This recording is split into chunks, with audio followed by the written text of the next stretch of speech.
Yeah, it's a lot like throwing, it's the classic big government thing to do, folks. When you don't know what to do, create a committee to tell you what to do. And that's pretty much, I think, what happened. Well, Right. we, as a local group, when they tried to dump the tax on us for this, people like you and me tried to stop it, Yes, yes, we did. which is a whole nother show. But I'll let Jason summarize how that went. Oh, it is a whole nother show. So I guess coming out of this Bottineau Boulevard partnership, and you can look this up at www.bottineaupartnership.org. So if you don't believe what we're saying, the website's out there, and it is fairly sketchy. A lot of these types of organizations will say who funds them on this, and this website doesn't say that. So that's a great nugget, huh? Yeah, no kidding. If anybody knows, please let us know.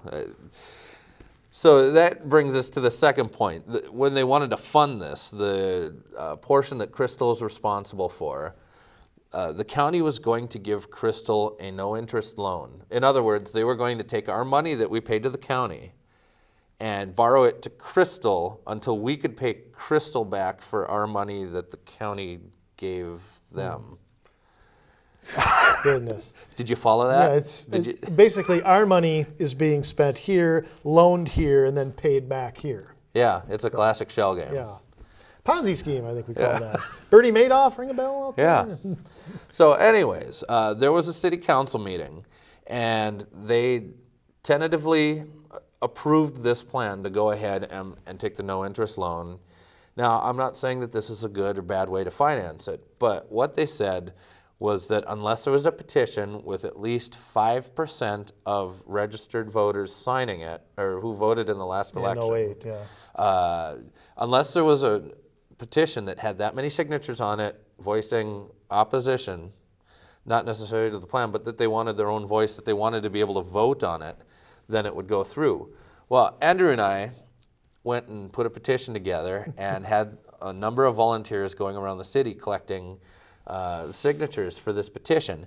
And the magic number for that, do you remember offhand? It was like 550 or so.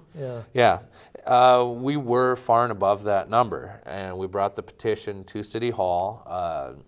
We even used the forms they had on their website when we made the petition.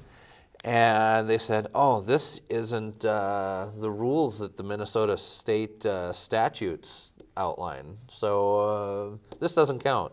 And I said, wait a second, this doesn't follow the Minnesota state statutes because you outlined the city statutes with the 5%. I mean, they were saying what number you had to have? It was like I can't remember, but it was there's all sorts of, one thing you should know about petitions, generally speaking, ladies and gentlemen, is that if you want to vote in this city, you can go in with a phone bill, you can have some knucklehead vouch for you.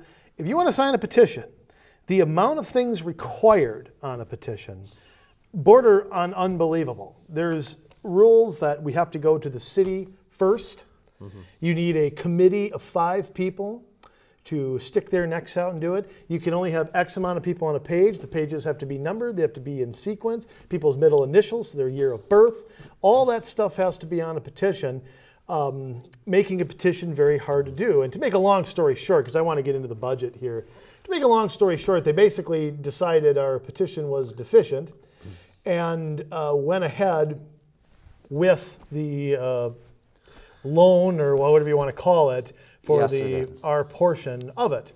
And one thing you also ought to know in the city of Crystal, and it's probably the same way, I'm guessing, if you live in any of the other cities here in the Northwest Metro or anywhere else for that matter, it is illegal in our city of Crystal to have a petition dealing with taxing and spending, which is kind of funny because taxing and spending is kind of all they do, and it's kind of like our money, you know, but it is illegal. Section 5.3 of the city charter says that we have no right to challenge the council when it comes to taxing and spending. We can come and talk, of course, but my experience of coming talking, and I'm sure Jason will back me up here, is when you come and talk, when they hold a public hearing, folks, their decisions are already made.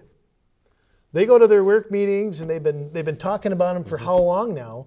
Then they come to the council meeting and, oh, then it's okay to have a voice. Right? That's right. And they say, oh, well, it's okay to come to the work meetings, please do. But how many of you that have a family, that have things that you're involved in, that have a full-time job that's not going to the government meetings? Yeah. That's 7 to 3:30. You've got to go to the work meetings, you've got to go to the city council meetings, you've got to go to the EDA meetings or any other of the special forums. They've got all these groups. Yeah, and they really need to be televised, I think, and put on their website where you can download them, just like the council meetings. Absolutely. I mean, that's transparency right there, and they don't have it. And the thing that really burned me about this, I mean, they disqualified 244 of the signatures. Yeah. I mean, that's 240. If you sign this thing, 244 of you, they said, you don't count. Yeah. Joe Selton, who just got reelected, by the way, let me quote what he said. So she gave you about 100 signatures that you shouldn't even have. I wouldn't have given them to you. Yeah. That's 100 more of you that would be disgruntled. Disenfranchised. Yes. Yes. And Janet Morris said that this is a good deal for the citizens of Crystal. So well, remember that. If you don't think so, you're wrong. They must be planting a rain garden around maybe, there. Yeah. Maybe they are. It must be that those septic tanks or whatever they're putting on there that she likes so much. But heading into this, folks, what happened afterward is even something more, because I have to answer some things that the mayor has charged me and Jason with. We went to a meeting in September 21st, I believe. What happened was their charter commission recommended a bunch of changes to petitions, I think making it more cumbersome, more difficult to do. And Jason and I were the lone rangers who came to protest. I want to say I asked 5 or 6 simple questions in front of the council. Why we need a committee of 5 people, why we can't challenge them on taxing and spending, why we have to have all these things required. I want to say, not only did nobody answer my questions, but I thought Jason and I were insulted. We were treated like garbage. And, the right to petition, as you pointed out, it's part of the First Amendment. It's right there in the First Amendment, yes. It doesn't say the right to petition government if Crystal tells you how to do it. Is that what it says in there? No. No, I don't think so. And if the argument needs to be made that, well, that's a federal issue, well, no, the 14th Amendment is the one that states that the states need to follow the... equal protection under the law. Equal protection. Well, the mayor made some, and some of the other people up on the council made some comments, and I'd like to respond to some of their comments. I want to thank Dave Anderson for laughing out loud several times when I was talking. It was rude, it was arrogant. And when you work for the Department of Revenue, I could probably understand that. But the mayor accused Jason and I of spewing rhetoric, which she proceeded to do for the next 10 minutes, and called us anarchists, and called us, we didn't want to fill potholes, and a few other things that were very interesting. You had a saying, what was it? Liberty looks like anarchy to those who practice tyranny. Yes. Is that the saying? That was the saying, yes. Yeah, and then to make a long story short, I was kind of willing to drop it at that point. I was kind of like, okay, these people aren't worth talking to anymore. Who cares? And then the mayor sent a letter to the editor at the end of October to endorse the people she wanted on her rubber stamp council. And she basically called people who did not vote for her people un-American, which, was just... she complains about rhetoric and then calls people un-American. So I wrote a response to her basically saying what happened. Well, she sounded off on me on her Facebook page, calling me nutty and calling me foolish. And I'm just kind of curious, what nutty or foolish things and questions did I ask in front of you? I'm gonna be a little bit tactful here and not, call names back and all that. But I mean, it's disturbing when you ask questions, you don't get answered, then you get name called for asking the questions. Or you guys are constantly whining and complaining. You want to hear from us. You want us to come to the meetings. You want us to email you and question. Then when we do and you don't like it, you turn around and say we're a bunch of anarchists. Yeah.